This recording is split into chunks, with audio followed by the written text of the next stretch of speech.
So good afternoon.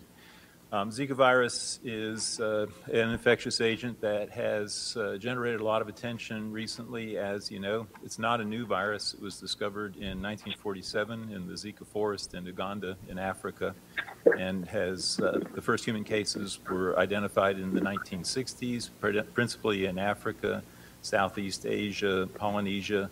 Those infections have continued on at a very low level, and in fact, there have actually been cases in the United States before, but very, very few. What's happened more recently is there is a massive epidemic that started in May of last year, 2015, in Brazil, and the case has spread very rapidly and dramatically throughout South America, Central America, the Caribbean, even Puerto Rico and the Virgin Islands. So we have some U.S. territories that have endemic Zika virus infection in them now. The virus is transmitted principally by mosquitoes, and we do have the Aedes mosquitoes in the United States that transmit the virus. Fortunately, public health departments in the United States are very good about mosquito control. That's why we don't have malaria. That's why we have very limited amounts of West Nile disease. And so it's unlikely that Zika virus, particularly spread by mosquitoes, is going to become a major problem in the United States. Somewhat more disturbing is the recent case documented in Dallas last week of sexual transmission of the virus. This is from a man who was apparently in Venezuela and was bitten by mosquitoes and acquired Zika virus there, came back to the States, and several months later felt that he was well, but managed to transmit the virus to a female through sexual contact. The virus is in semen for several months after you develop the infection, and you can see why this is a problem, because you can go to another country and either become ill and recover or not even know that you were infected there and come back to the States and have no idea that you're carrying the virus and spread it in that fashion. So in particular, pregnant women should be making sure that everyone that they have sex with wears a condom. Not a bad idea anyway, but particularly in this instance. The virus itself is not a major threat to anyone. If you're a non-pregnant human and you get the virus infection, 80% of the time you won't have any symptoms at all, and you might get the usual headache, muscle aches, joint aches. You can develop a rash with Zika virus infection. You can develop conjunctivitis, so injection of the blood vessels in your eyes, pink eye. But usually those manifestations clear in 5 to 7 days, and as far as we know, there are no long-term complications from that. The problem is in pregnant women. If a pregnant woman becomes infected, the virus can cross the placenta and infect the unborn child, the fetus. It can get to the brain and destroy brain cells so that the brain doesn't grow, the head doesn't grow, and when the child's born, they have a condition called microcephaly, meaning small brain, small head. And their prognosis is very limited. They're not likely to live for a very long period of time and not have a very high quality of life at all for that period of time. There are reports, not documented publications that have been reviewed and critiqued by people, but reports that even if the child's brain continues to grow well, that it may not function normally. And so some children with normal-sized heads would still have problems with speech, hearing, and every other brain function can be limited in those individuals as well. There's an association of the virus with Guillain-Barré syndrome, which is a paralytic syndrome that we've known about for a long time, and just about any virus can induce that reaction, and it's not clear that there's a specific association of Guillain-Barré with that infection at all. As far as diagnostic procedures are concerned, it's possible to draw blood from somebody that has Zika virus infection, and in the first week of illness, you can find the viral RNA in the blood. 5 to 7 days into the infection, you can develop antibodies against that indicate that it's a recent infection and establish a diagnosis from that standpoint. There's no vaccine. People are working on it. There's no approved form of therapy at this point, but it's become a major problem. In Brazil, in years before 2015, they had 140 cases of microcephaly each year. And since May of last year, there's been over 4,000 cases identified.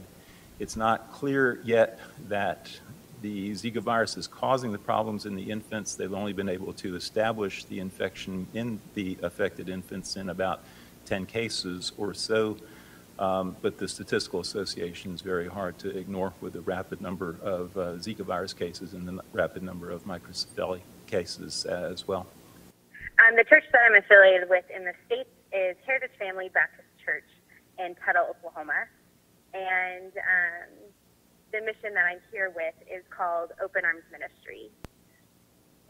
The family that I live with, they have a 15-year-old daughter, and she actually had Zika the week before I had it. And through the nurse at her school, or the doctor at her school in Port-au-Prince, they said, okay, yeah, that's definitely Zika. She had all the signs and symptoms, and so when I got it the next week, I showed the same signs and symptoms, and so that is how we figured out that that's what it was. At first, it started out as a fever, and that happened during the night, and so just got some Tylenol, went back to bed, and then when I woke up the next morning, I had kind of a bad headache. Probably on a scale from 1 to 10, it was probably about a 6, and a little bit of back pain. And so I had work to do, had to go to the village that day, so I took some Tylenol, and within about an hour or so, that pain in both my head and my back kind of went away. And I had a little bit of formation of the rash on my chest. And so by the end of the afternoon, by the time we got back to the house, the rash had started to spread up my neck and on my face, and kind of outwards on my limbs. And then by the next morning is when it was all over my arms and my legs. My rash didn't itch. I've known several people that have had Zika that their rash itched pretty bad. But mine didn't really itch or hurt. It just looked pretty terrible. The only time really that it itched was when it got to my fingers and my toes, and that's when it started itching on those places. But other than that, pretty mild.